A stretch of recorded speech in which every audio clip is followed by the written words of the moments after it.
At Highland Hill Farm, we grow many different kinds of trees. But when we grow these trees, we have to know how to prune them and take care of them. And right now, we're just pruning the trees. For pruning trees, you need two basic tools. First one is a nice cutters, or pruners, and the second one is a pole pruner, such as this.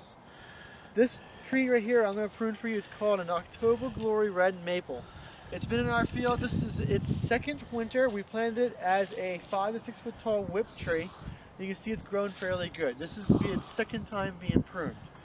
Basically, when we start with pruning the tree, the first thing we want to do is we want to check the trunk of the tree and make sure there's no suckers growing off the base of the tree. If there's none, we start working a little bit higher up on the tree. This one does not have any suckers going off the base of the tree. Next thing we want to do is we're going to go and see about how high up do we want the branching to start. This is like a medium size level for where the branching is. There's a branch right over here. You can't really see, but that's okay. That's fine. Some of the branching we'll have to go and we'll cut them up so that the first branching starts up a little higher. This one's already been pruned though. And we're going to work on this one. Since we don't have to cut any of the branches that make the first branching higher up, what we do next is we go through and we use our pruners correctly. This is a Felco's bypass pruner. You see the one side's blade and the other side is not. That's like the anvil side. And when you cut, the blade will cut on this side of the branch and this side will get pinched. So when you cut, you always want to keep the side you're keeping on the tree, this side, and the side that you're cutting off is on this side. So that's how you use these pruners. Okay, so our first cut that we're going to make, using our pruners properly, we're going to go up on these lower branches through here, and we're just going to go down, and we're going to cut right above a bud. When we prune, we like to prune right above the bud, and typically we don't prune on the other side of the bud down here or towards the middle. And the reason we don't do that is that the more you leave above the bud, that's going to die down to the point of the bud, and it's a point of where funguses and infection can go into the plant. So the bigger the port of entry it is, the more energy the funguses and bacteria have in order to infiltrate into the tree. So just pruning right there is just a good pruning practice. This stage of the life of the tree, it's not really too important, but every time you use proper pruning practices, it always makes the tree that much higher. Okay. Well, this is what I expect when we prune. You can prune another like 1/4 inch of it off without a problem, but that's fine and dandy for us. You can see there's 2 buds on either side, and that's where the new growth is going to come out for next year. And when that new growth comes out, it'll be able to grow out, and then you won't notice a real big stub on the end of it. So we're just going to go around the tree and just cut it. I guess it depends on how you want the tree to look, but that's basically what we're going to try to do. Now for these guys up here, sometimes you want to bend these guys down and prune them, and the taller you are, the easier it is. But if you pull it down too much, it may break right there. And if you can see how it has a V right there, you don't want to pull on that because you'll have a problem. And that's something that we're going to have to fix when we use our pole pruner. So we'll just go around and hit them all real quick. Make sure you use the pruners properly. And that's fairly good for what we're going to use for the pruners.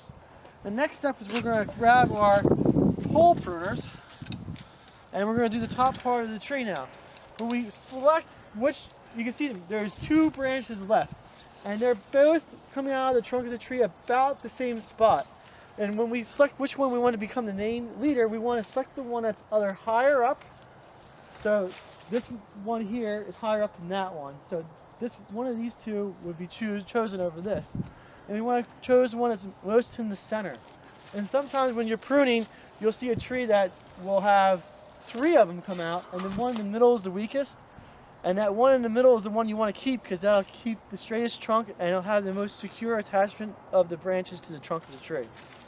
So that's kind of important to remember. But so what we're going to do is, since this one I chose to be a little bit bigger of a trunk for a center one and also more towards the center of the tree, we're going to go through and we're going to pole prune right about here onto the tree.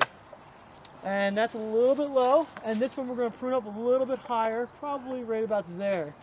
And next year, all those buds there will grow up, and they'll grow up maybe 4 feet, and those will grow up 4 feet, but overall, those will be taller up, so that will become the dominant part of the tree. That's basically how we want to prune the tree. Okay, well this is a prune that we did right up against the trunk of the tree, and this is how I prefer to have my prunes made on our trees. There's other people that prune in different ways. What I was taught at school, I went to Delaware Valley College, and they taught me an idea called Code It, or Compartmentalization of Decay in Tree, by Alex Shago. And he said basically these rings that you see around the tree, those are natural barriers to stop decay from going into the tree. And if you cut so close, like a flush cut to it, you'll damage those rings, and then infection can spread from the branch into the trunk of the tree.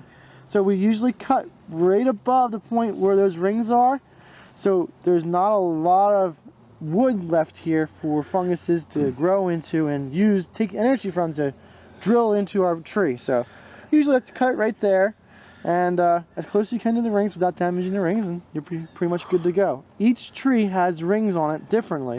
So a tree with maple, or a tree with oak, a tree with sycamore, they all have different rings. You just have to look at the tree and cut right above where the rings are.